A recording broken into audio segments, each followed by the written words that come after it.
been a minute doing YouTube.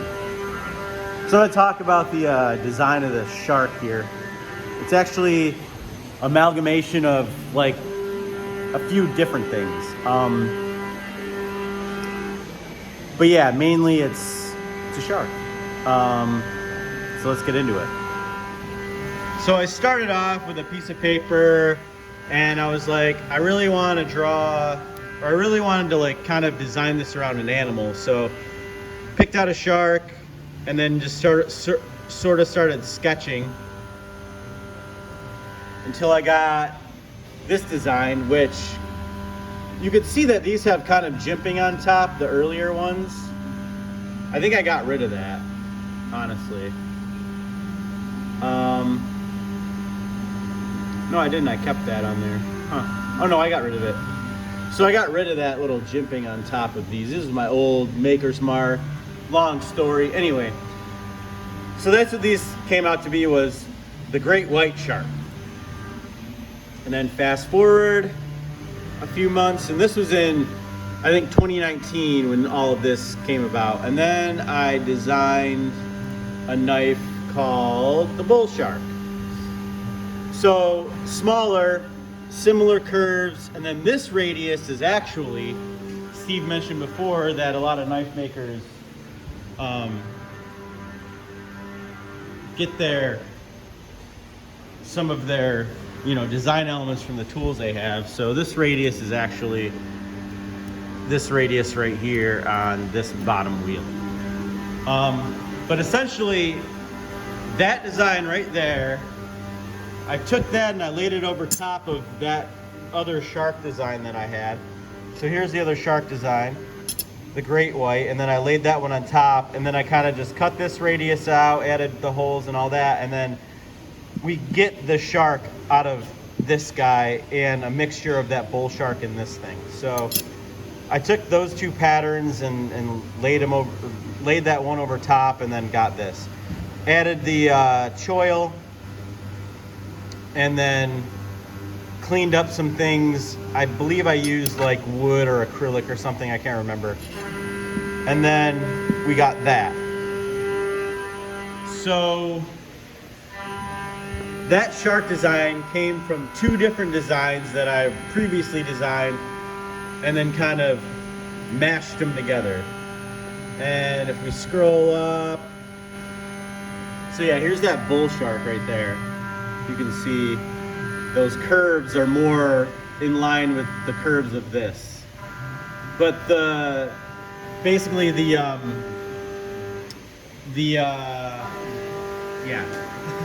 lines are the same, but then I kept the dimensions of this guy right here. So fast forward a bunch.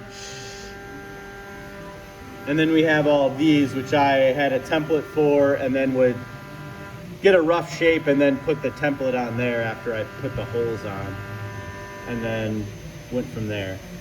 And then the grind was just, I liked the angle of that grind on there, and I believe I like messed around with a few different angles on that grind and then found one that I really liked, so I just drew a template for that grind. So then every knife that I had, I just have a template. So if you want to, I guess, mass produce a design like this, you want a template, and you want, like, all of your measurements need to be on point. So, but putting everything in CAD and having it lasered out is much more simpler, obviously. So that's where this design came from, was actually this design and then another design also. But when you're designing, like you said, like you're designing fixed blades, you're really limited in obviously what it looks like, because you're trying to, and I'm trying to find a fixed blade. Here we go.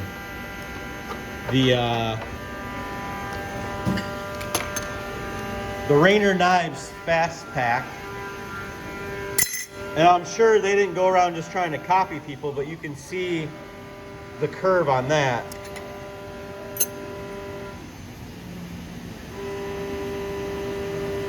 Similar. Curve on this.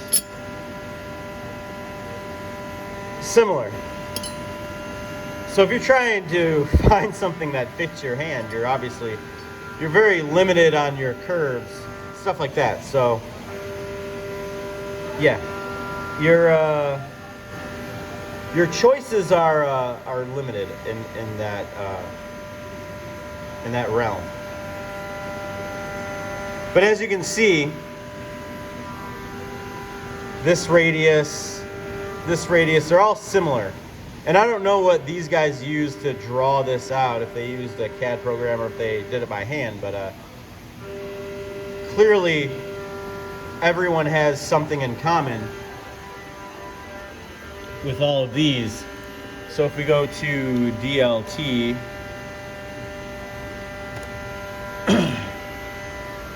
and then we type in just fixed blades.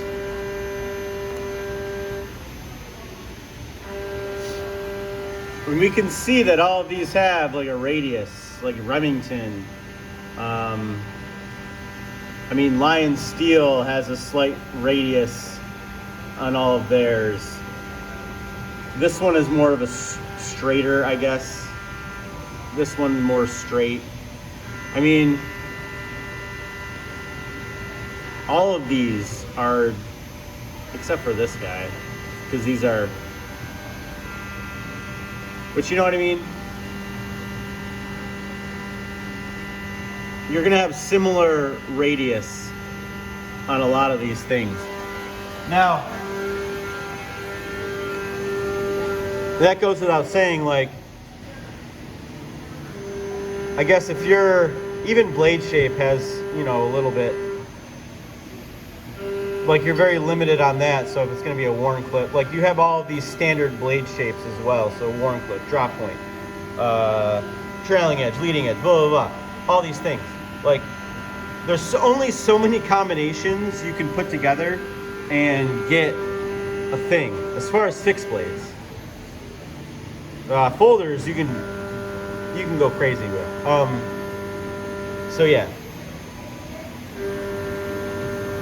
And these, obviously, like, I didn't go look up Rainer knives and be like, I'm gonna copy that, you know?